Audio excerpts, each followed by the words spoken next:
Hey everyone, Peter Barber here, professional opera singer and music producer, and I'm back with Maphra doing a cover of one of my favorite songs from probably my favorite band ever, Linkin Park, The Emptiness Machine, sung originally by the unbelievably awesome Emily Armstrong, and very, very cool to hear Maphra's much lower, much darker voice and her take on it. And actually just being able to pull it off is insane. To sing Mike's part and to sing Emily's part. Really, really cool. A lot to talk about. I really yap in this one. I really get into the science and the technique. I bring a lot of interesting insight that I think you guys will enjoy, but I do yap a lot. So if you're not here for a yap fest and an analysis, go find another video. Otherwise, sit back, relax, enjoy. I hope you learned something. I hope you gained some insight and appreciation for this amazing artist, Maphra, and I'll see you after.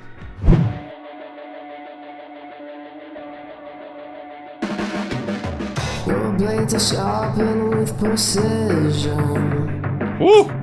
Flashing your favorite point of view.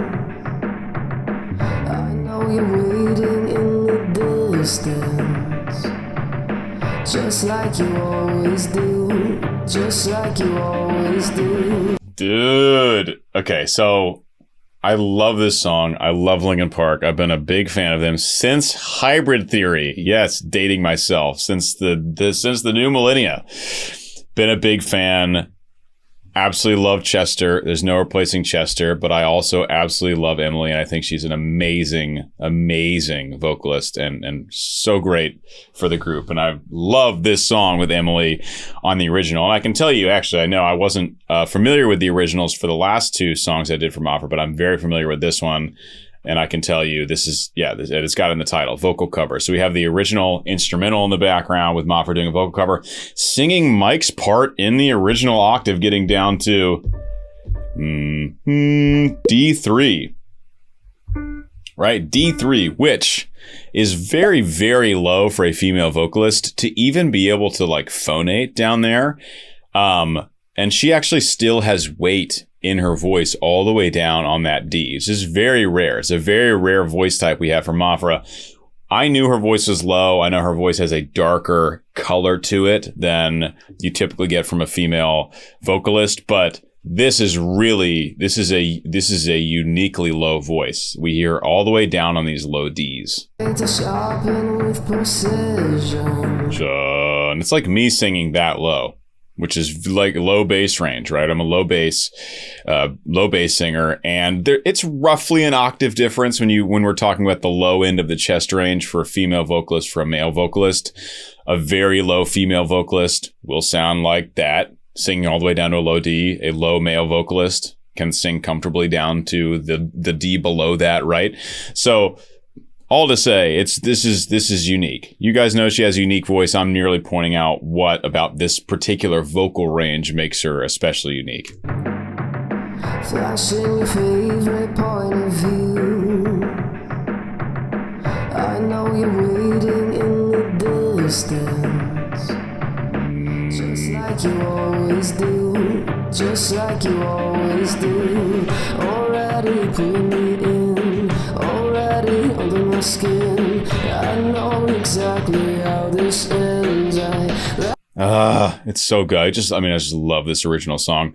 The vocals are mixed where her voice is, there's very little cut in the sound. It's a pretty bass heavy mix in the vocals.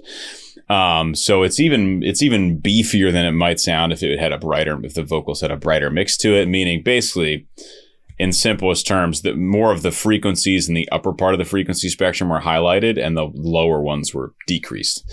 It would sound like a brighter voice.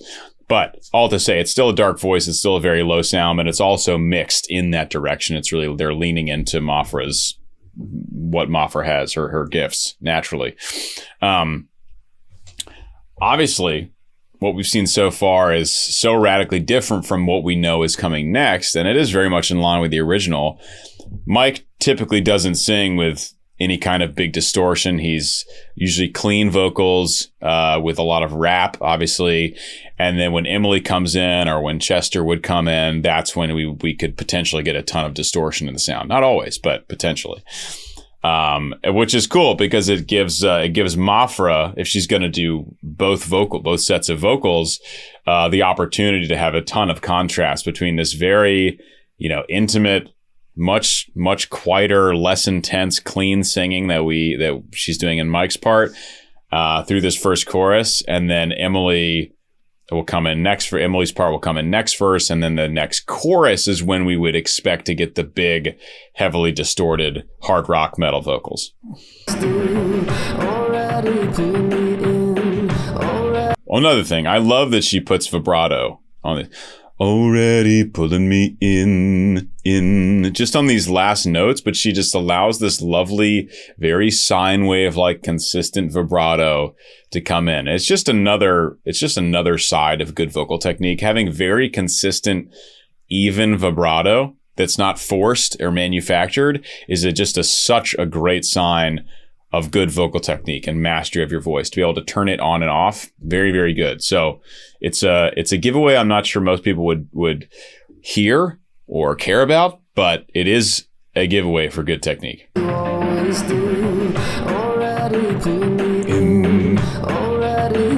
Skin. I know exactly how this ends. I let you cut me open just to watch me bleed. Gave up who I am for who you wanted me to be. Don't know why I'm hoping for what I won't receive. Falling for the promise of the emptiness machine. The emptiness machine. I also just love how even when she is doing these clean vocals, you can still tell, like, it's like there's like a monster. It's like a smooth lake, right? A smooth body of water, and there's a monster underneath the water. That's what, to me, it feels like listening to Maphra do these clean vocals, because it's clean and it's pretty. And I love the vocal color. The dark vocal color of her voice is awesome. But then you just know that she can absolutely let it rip, not just in the distorted style, but much, much, much higher, like very, very high in her range. We've heard her go all the way up to this high E in full-on distortion, which is really ridiculously high in a chest voice distortion. So again, smooth water, monster underneath. For what I won't receive, falling for the promise of the emptiness machine. The emptiness machine.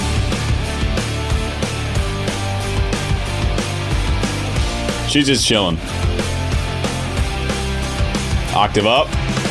Going around like a revolver. Ooh, already.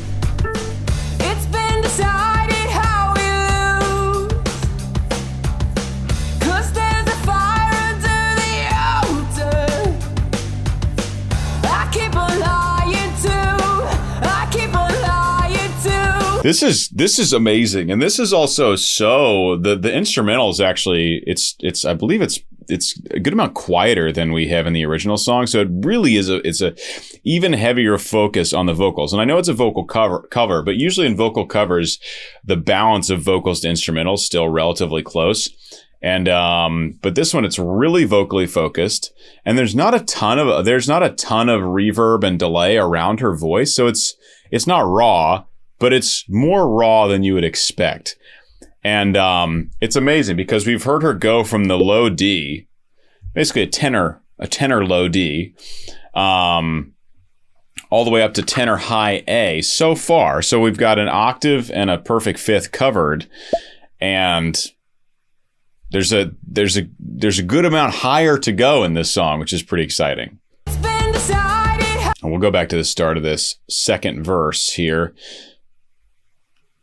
Octave up from the first verse, right? We have her in Mike's octave for the first verse, and now she's in Emily's octave.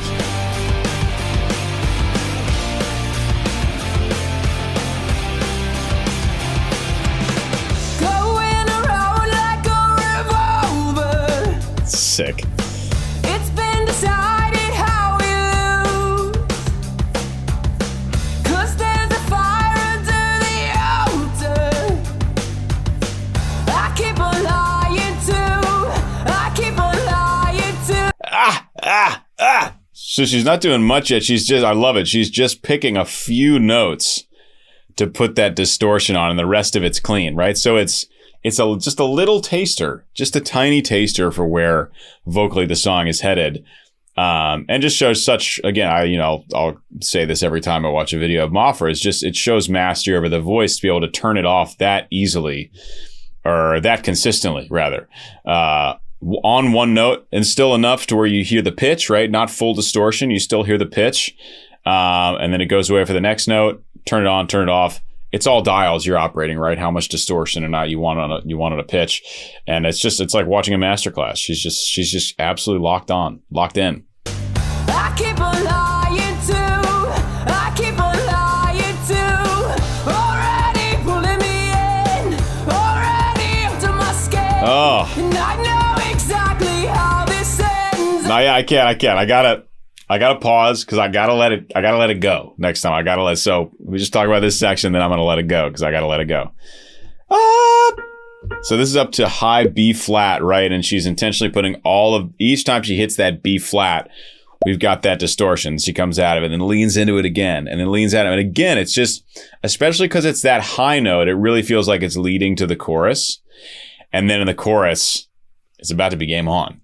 It's about to be absolutely game on for the distortion. So it's a really lovely way to bring us into the chorus, and it both gets us excited and it kind of armors us for what we're about to get hit with.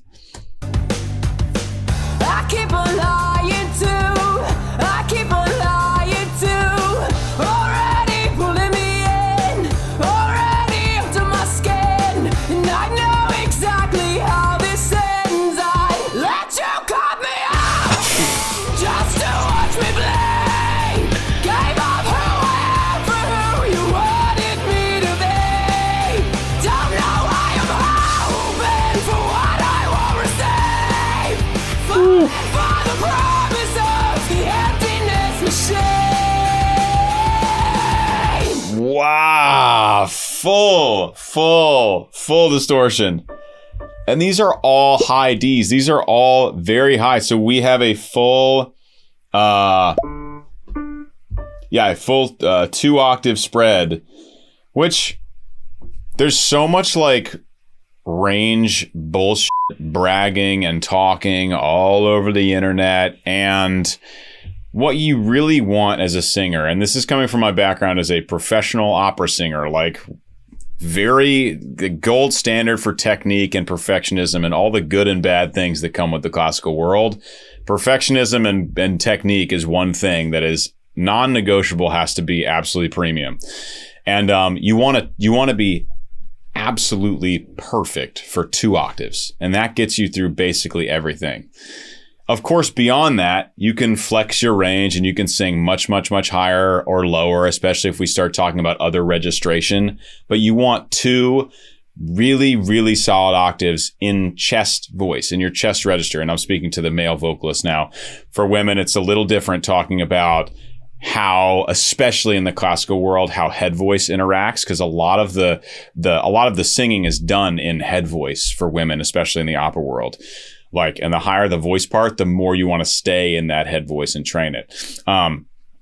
But really, in either case, you want 2 very, very solid octaves to where like every note on every dynamic with every vowel throughout that 2-octave range is absolute money. Like you can maximize resonance. You have full control. You know exactly where to place and put everything. Now, it's different in the classical world. There's a little more kind of like vocal engineering you think about, because we don't use microphones and you have to project over the orchestra without a microphone and blah, blah, blah, blah, blah. All to say, 2 very solid octaves like we hear Maphra doing here, that very low D up to this high D, is awesome. It's very awesome. And it's actually quite rare, I would say. I would say it's rare, especially in a female voice, to hear 2 solid octaves, because there's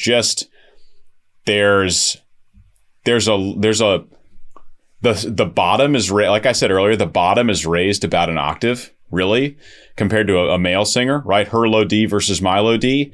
But then there's something about the male voice that gives a little more ability to really stretch the chest voice super, super high.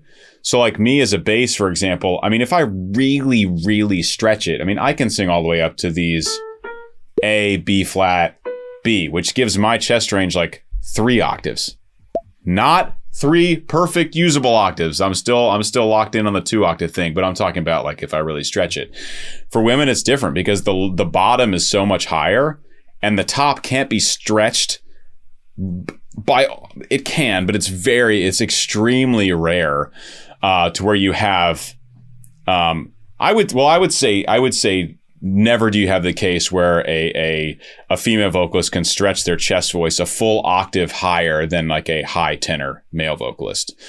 I'm really getting too far in the weeds with this, and this was all just to say having a really good 2 octaves within your range is awesome. And we've seen that here, and you can see how extreme 2 octaves can be. Like you go back to that low D she sang first, which is like, that's low for a female voice. And then we get to these high Ds in the distortion. You're like, that's high. Like, you know what I mean? Within the same register. So anyway, my God, that was way too much talking about that. But let's go back and appreciate Maphra ripping these high Ds, shall we?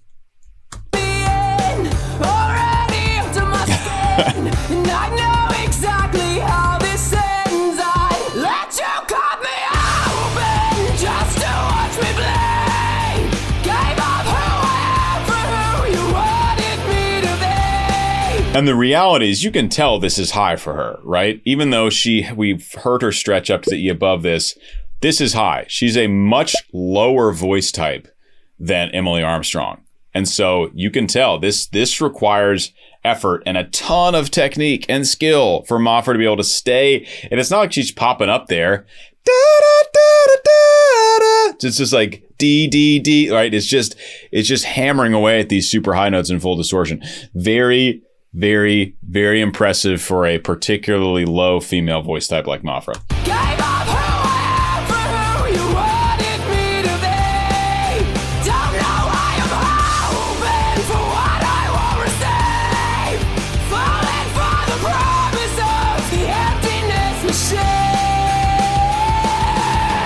And keeping enough pitch in that sound so we can always tell what the melody is doing, right? It's not complete distortion where we lose pitch.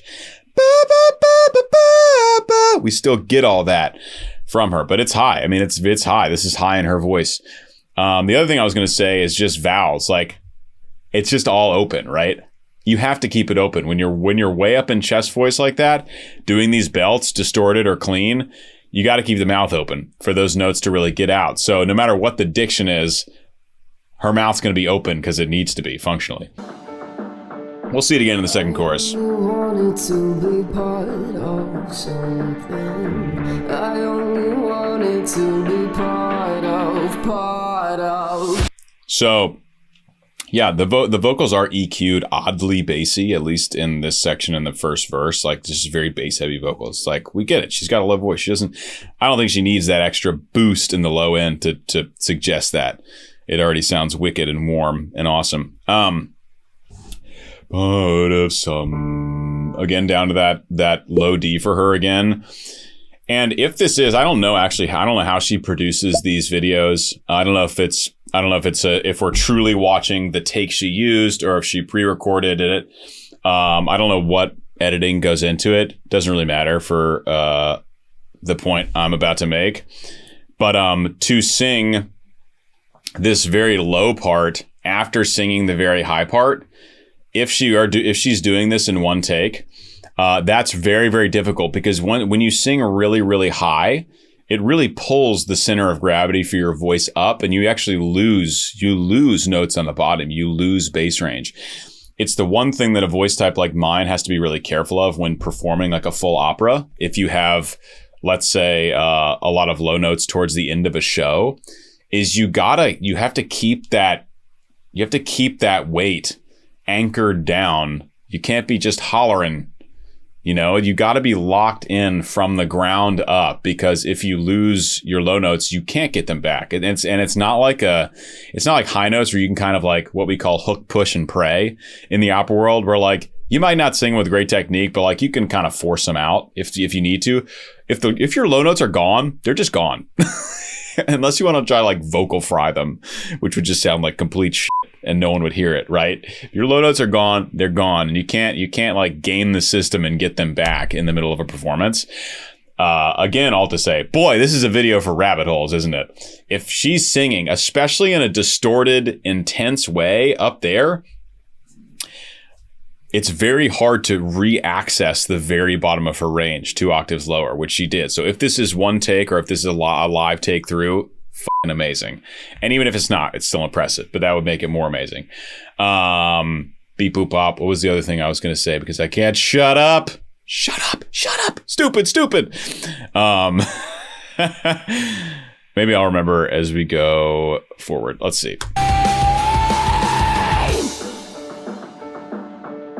I only wanted to be part of something. I only wanted to be part of Okay. Yes, I remember. Ding, ding, ding. So you might be thinking, wait, I thought when someone sings like really loud and intense and stuff, they might, it's like when you like drink whiskey and smoke cigarettes, you get like a super low voice or whatever. It is your body's response to that over the next like 12 hours is what results in the super low voice. Very swollen vocal folds is fundamentally what causes that. So if she does this kind of singing, this intense singing that puts a little bit of extra stress on the vocal folds, in the moment, she'll lose her low notes. In the moment, I'll lose my low notes if I do this kind of singing. The next morning or the next day, if you rest them and relax enough, then you'll get the super low notes. So it's not like doing really high distorted belty stuff gives you immediate access to the low stuff. It really in the moment removes the low stuff. And then you go to sleep, the vocal folds get really inflamed and swollen. Then you wake up, very thick vocal folds with a lot of mucus, super, super low chest range. So kind of an interesting paradox there, but I wanted to flag that.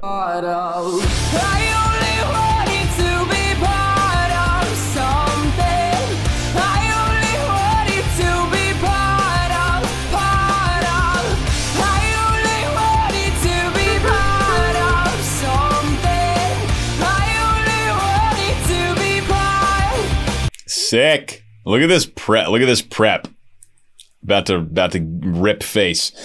Again, she goes back to very, very clean singing. A bunch of these high A's, right? Very, very manageable for Maphra. And it presents this beautiful contrast where we have this super clean singing from her before she goes back into the heavily distorted singing. It's great stuff.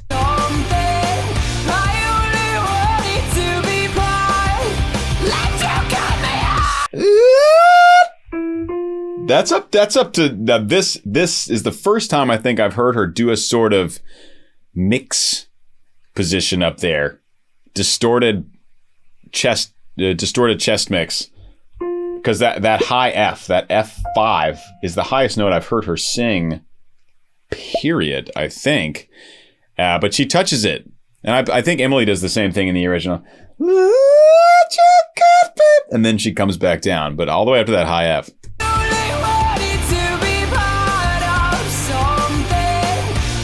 Went too far back.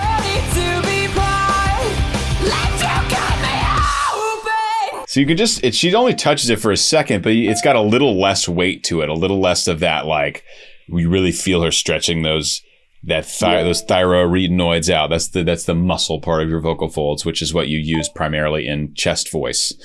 It's got a little bit of that headier, lighter quality to it.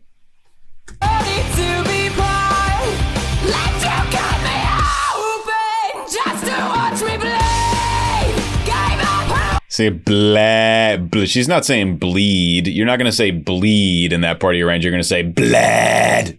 You're going to get that mouth open. Let that distortion rip.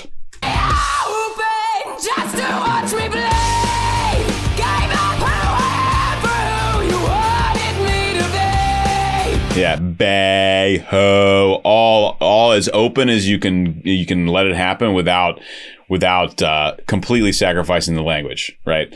You have to have just enough vowel accuracy to where people know what you're saying. Beyond that, you want to do what's going to, what we say, sing best.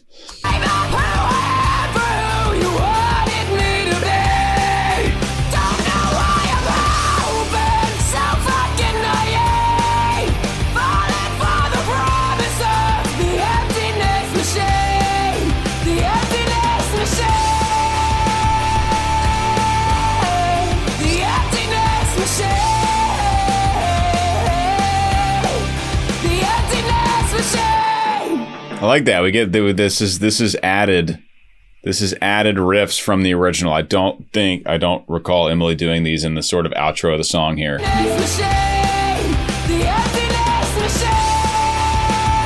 That hold.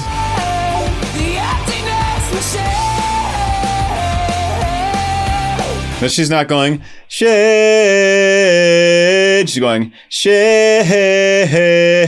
Like using those aspirated, using those H's to reconnect on each note can make the note clearer. Can make the change between notes clearer.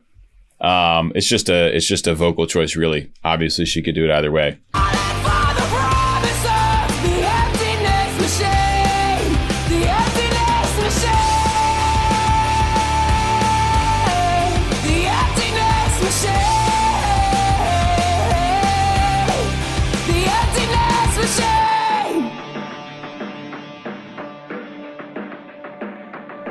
She's like, whatever, smoke break. Yeah, so this A was awesome, very cool. It's really cool to hear Maphra's voice because it is such a different voice from Emily. It's much lower and darker. And this is a high song. Like Mike sings the first verse in his octave, in the male, quote unquote, male octave, right? It's lower. It's biologically lower, much lower on average. And then she does Emily's octave. So she does both. And if you can do the first one, the second one is guaranteed to be very high for you. It'd be like if Mike tried to sing Emily's part. Good luck, Mike. You know? So, very, very impressive. You quite frankly can tell this is a challenge for her. At least to do this in one go, one take, if this is one take. I mean, multiple takes, but one take. You know what I mean? They use one take. So a challenge, I would wager this was a challenge for Maphra, but she pulled it off in an awesome way. Very cool to hear her voice on this. I'm going to probably make videos for all her stuff, but please leave recommendations below anyway. Yeah, guys, hope you learned something. I really did not shut up in this one. So if you're still here, God bless you for sticking around. I really yapped a lot. So it happens. I get fired up about this stuff. So thanks for being here. Hope you learned something or gained some insight or gained some appreciation. I'll see you in the next one. Peace.